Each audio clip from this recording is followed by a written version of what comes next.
जिला rifle club प्रांगण से मोक्ष वाहिनी शव वाहन की शुरुआत हुई। जिला राइफल क्लब के प्रांगण में मोक्ष वाहिनी शव वाहन को कमिश्नर कौशल राज शर्मा व महापौर अशोक तिवारी ने हरी झंडी दिखाकर रवाना किया। कमिश्नर कौशल राज शर्मा ने बताया कि वाराणसी दानदाताओं की नगरी है।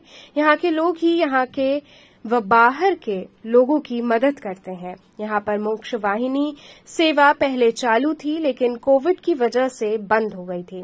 वाराणसी विकास समिति के लोगों ने दोबारा इसको प्रण लेकर शुरू किया है और ये अपने संसाधनों से वाहन संचालित कर रहे हैं। उन्होंने इस प्रकार के कार्य के लिए वाराणसी विकास समिति के सदस्यों को बधाई दी और उनकी प्रशंसा की। उन्होंने कहा कि वाराणसी में बाहर के जिले से भी लोग मोक्ष की प्राप्ति हेतु यहां के घाटों पर शवदाह करने के लिए आते हैं। ऐसे में ये वाहन उनके लिए मददगार साबित होगा। और उन लोगों के लिए जिनके पास इतना सामर्थ्य नहीं रहता कि मोक्ष यात्रा तक पहुंच सके। वाराणसी में सभी जानते हैं कि दानदाताओं की नगरी है और सामाजिक रूप से ओरिएंटेड लोगों की नगरी है। कोविड की महामारी हो, चाहे बाढ़ आए, चाहे अन्य प्रकार की प्राकृतिक आपदाएं आए, यहाँ के शहर के लोगों ने ही आके शहर के लोगों की सहायता की है।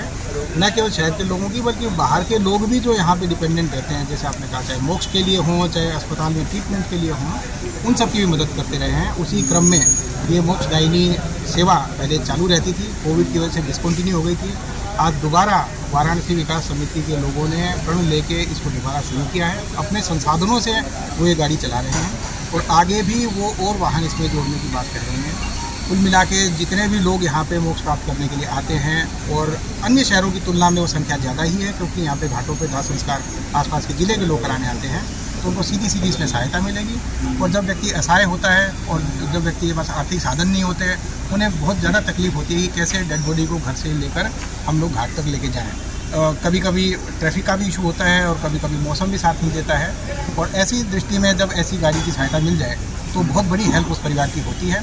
ये हेल्प दिखने में तो छोटी होती है, लेकिन उस पर्टिकुलर मोमेंट पे ये बहुत बड़ी सहायता उस परिवार के लिए होती है। कोविड में हमने महसूस किया, जब डेड बॉडीज़ को टच करने से कोई लोग कतराते थे, उस समय ऐसी ही वाहनों ने सारे शहर में एक छोटी सी सहायता शुरू की, परंतु साइकोलॉजिकली उन लोगों के मन में बहुत बड़ी सहायता के रूप में उभरी।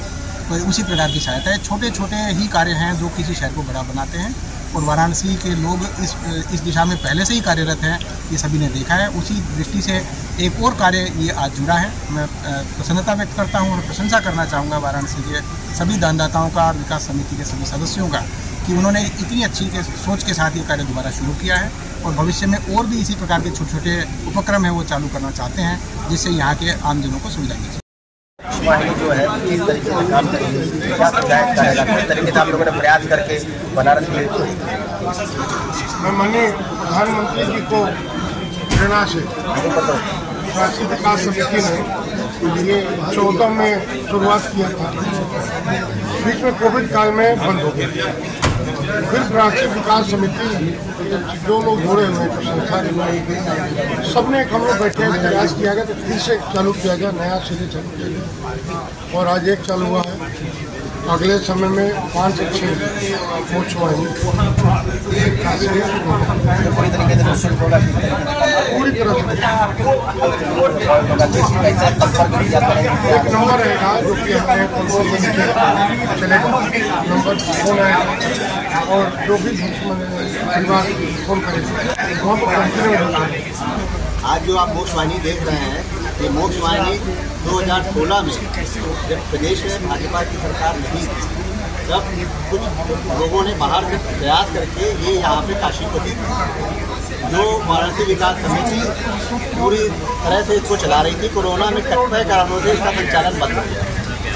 इस संचालन को बंद करने के बाद तो बंद रही, तो कमिश्नर साहब पुनः आग्रह से वाराणसी विकास समिति को करके पुनः इसको पुनर्जीवित किया जा रहा है। ये 2 वाहन थे, एक हो गया, एक के लिए अभी रद्द करके उसको ठीक किया जा रहा है।